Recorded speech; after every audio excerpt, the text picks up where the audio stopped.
Hello, friends. This is one of my favorite lessons. I know I say that a lot, but it really is. This is a lesson on the properties of logarithms. And there's just a few properties that we're going to learn about. And we're going to learn them, and remember, properties are always reversible. So we're going to see today how we expand logarithms and then how we condense logarithms. So, get my technology working here. Let me get my face out of the way. All right, there we go. So the first property that I want to talk about, and all of these kind of tie into your exponent properties. So remember, exponential functions and logarithmic functions were inverses of each other. So it makes sense that their properties kind of resemble each other, but in reverse. So here we have a logarithm, and for the sake of like my laziness, I made all of our logarithms pretty much on this notes page the common logarithm. So you'll notice like there's no base number being written down in any of them. That's just me being lazy. All right, so we have here the common log of a product, a multiplication question, x times y. Well, you can break up a multiplication inside of a logarithm by adding them together. So it becomes the log of x and then plus the log of y. Now, whatever x and y are, that can change, obviously, and the type of logarithm can change, but the idea is the same, that if you have a product inside of a log, it can split up into an addition of separate logs. So you might not be surprised to find out that the quotient property, if you were to split that up, turns into a subtraction problem. So that would be the log of whatever's in the numerator, so in this case x, minus the log of whatever is in the denominator. Now that's very particular in order, right? It's got to go in that same order. And then this property is probably the weirdest one. It's called the power property. And it states that if you have a logarithm with a function inside of it that has an exponent, that exponent can basically just move down in front of the logarithm and become a coefficient. And you might be wondering, like, why would I want to do that? And the answer is going to be, we're going to be using that a lot. So those are the three properties. Unfortunately, in Algebra 2, they don't just give you a single property. Usually it's a few properties tied together. So let's take a look at this problem. So we have a common log again, and notice the next one is natural log. Again, laziness on my part. It's okay. We have multiplication problem for sure. We have exponents. So you have to decide, okay, which one of those properties do I have to use first? And the idea is the property that you use first is the property that's affecting all of the things inside of the logarithm. So you have 4 times x to the third times y to the fifth. They're all being multiplied together. So we're going to use that product property that states you're going to split up the logarithm, and this time into 3 logarithms that are being added together. So this becomes the log of 4. I like to put parentheses around what's in the log. I think it helps with our notes. And then plus the log of x to the third. And then plus log of y to the fifth. So we've broken up the product into additions of logs.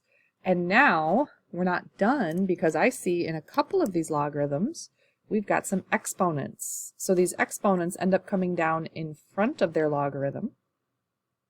And during a meets this week, I bet we'll explain why this property works this way, but for now, let's just go with it.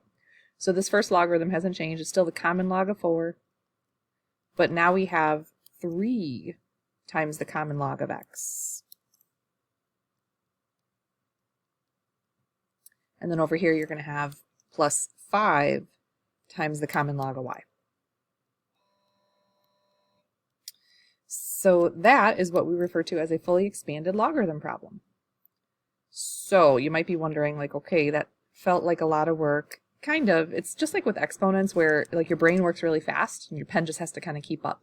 And there will be cases coming up soon where you look at a problem and you already know what the answer looks like without doing all these intermediate steps, and that's awesome. That's what we're shooting for. For now, we're taking good notes because, yeah, we need to kind of work through that in our brain. How do you know you're done? Well, every single logarithm can only have one thing inside of it, including no exponents. So as long as there's just one thing inside of each logarithm, any exponents have been brought down, that's how you know you're done. Now this next question has even more properties. So I do see an exponent, I see a multiplication problem right here, right? And then I do see a division problem as well. So again, you might be asking yourself, like, well, what should I do first? Unfortunately, the answer is almost anything you want. So one could argue that the exponent is affecting everything, which it is. So what a lot of kids like to do is they like to distribute the exponent to all of the terms and then start breaking it up. That's fine. You can do that. Some kids say, well, can I just bring the exponent down right now? And yeah, you can. I'm going to go ahead and do that actually. So I'm going to bring the 2 down in front. And now this is a natural logarithm. So now this says 2 times the natural log. You know, I like to write natural log as like cursive. And then we got 3x over y. All right. So now inside of that logarithm, I have a 3 times x, and then I have a divide by y. So I have 2 properties. I have the product property and the quotient property. So which one of those do I have to do first? Well, not all of them are being multiplied together, right? So I can't do that split up into addition of logarithms anymore. But this does get a little tricky. Remember that 2 we brought down? It's got to stay in front, which means we're going to have to do some distribution in a minute. All right, here's what I'm going to do. I'm going to take the natural log of the quotient, and I'm going to break that up by using the quotient property, which says you take the logarithm of the numerator and you subtract the logarithm of the denominator. Okay, so we brought down the 2, left it in front, used parentheses to indicate that we have some distribution happening. So you notice we could have distributed it at the beginning. We're going to end up distributing at the end. It's okay. All right, so now what? Well, we're not done. I know that 2 is weird, but even beyond that, we've got this 3 times x going on in this logarithm. So we're going to need to break up this logarithm further. So that 2 is going to stay in front for now.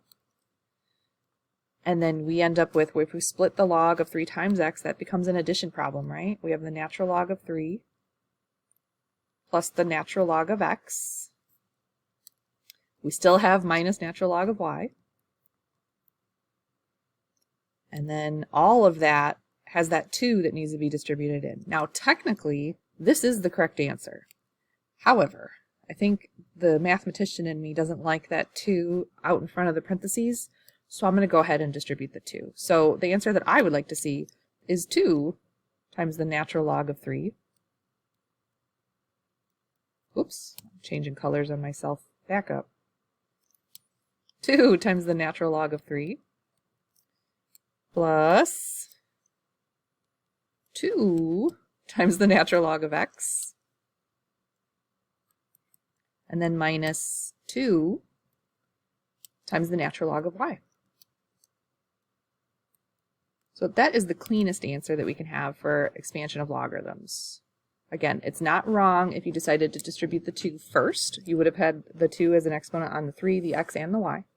But as you can see, we ended up with the same answer. All right, so those properties, that was using them to expand a logarithm. You can use them in reverse to do what's called a condensing of a logarithm. So you might anticipate if we have log plus log and we try to condense those back together, that becomes a common log again, and then the product, so x times y. You don't have to put the multiplication dot in the middle, but you sure can.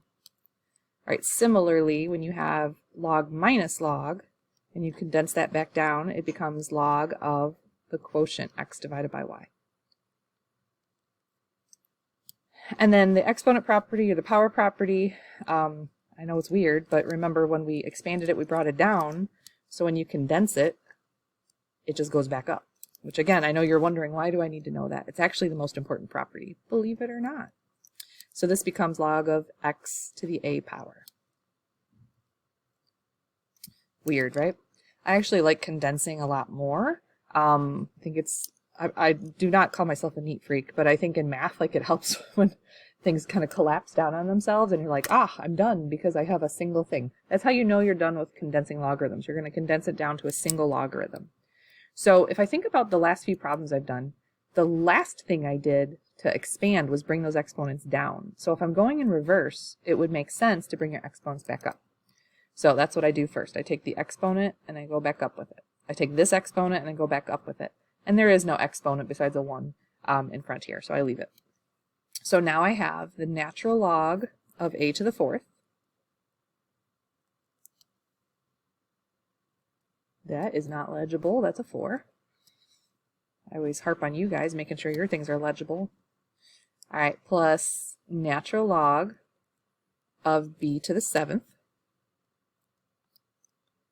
And then I still have plus natural log of c. All right, so I notice all of these logarithms, they are positive as far as like what's in front of them, meaning they're all being added together. So what ends up happening is like a large scale version of that product property we're going to use to condense. So all three of these are going to condense down into a single natural logarithm. And then they all get, remember, the adding of logs condenses into a multiplication problem. So you just end up multiplying everything together. So I'm going to write a to the 4th, b to the 7th, and you can put dots in the middle for multiplication, but you don't have to. And then c or c to the 1st. So this is beautiful condensing. We're done. If you wanted to add little dots here and here, you totally could, but those multiplication signs are implied, so they're not necessary. So I don't know about you. I like condensing better.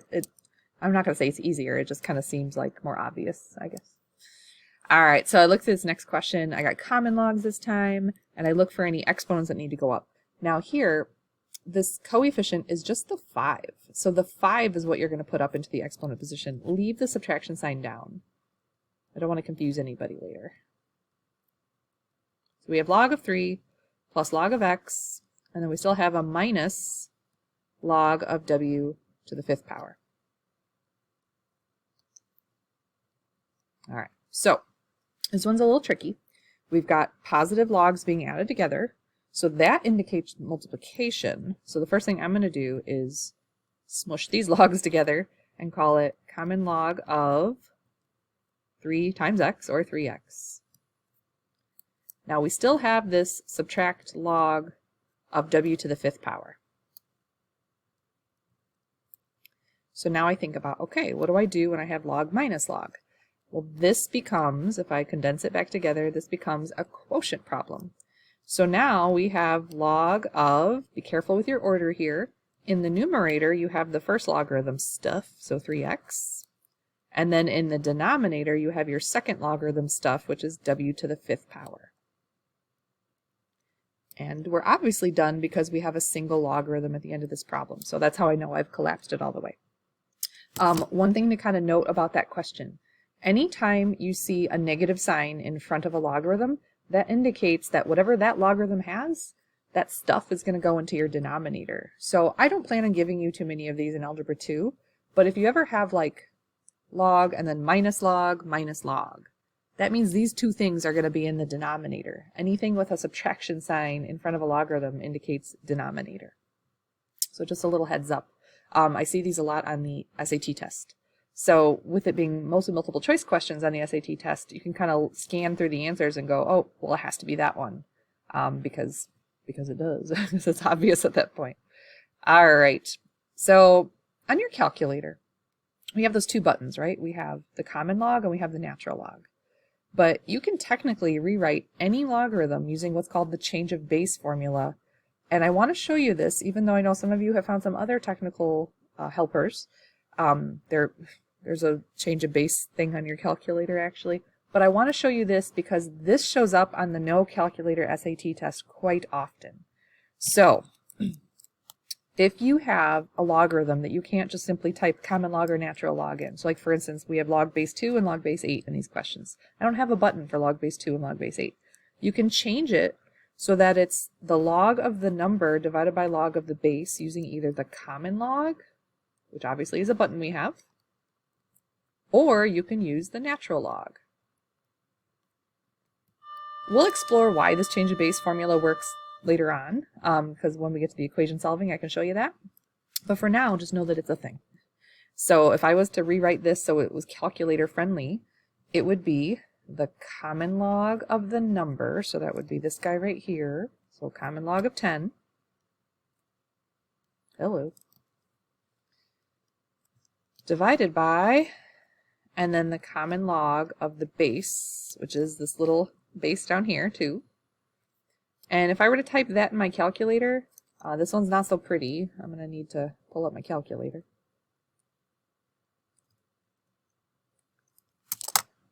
Now that common log of 10 at the numerator of that fraction, I actually don't need to type that in because the common log of 10 is just a 1, but let's pretend I didn't remember that for a minute.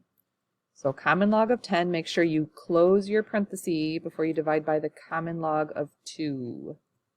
And you get this lovely answer. Okay, so 3.32, let's say. I think it's at 100th.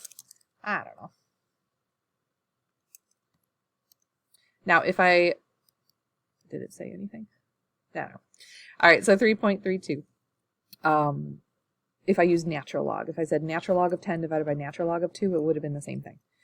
So this next question, again, if I needed to write this another way, oh, by the way, on the SAT test, they won't make you physically type it in if it's on the no calculator portion. This is the answer that they would want you to select on the SAT test. So they would say something like, which of the following is equivalent to log base 2 of 10? So then you'd have to understand this change of base formula and how it works. So keep that in mind. All right, so here, just for funsies, I'm going to use the natural log just to show you that it still works. So you take the natural log of the number, so in this case it's this guy right here, 4, and you divide it by the natural log of the base. So the base in this question was an 8. I don't know. These come out weird, right? So I use natural log this time, natural log of 4. Make sure you close the parenthesis before you divide by the natural log of 8. So that's actually 2/3. That's a rational number. And if I thought a little more carefully about that question, I would have realized that yes, that is one I could have done in my head. It was really hard to do in your head though, so I'm glad we didn't have to do that. All right, so there's change of base. We had some log properties, and I think we're at the end there. All right, so good luck to everybody. Logarithm properties, I know they're weird. They're kind of like exponent properties, but backwards. So I can understand a little bit of confusion, but the good news is, you know, when you have those inverse properties in math, they start to settle in your brain and they start making a lot more sense once you can start making those connections. All right, good luck, everybody.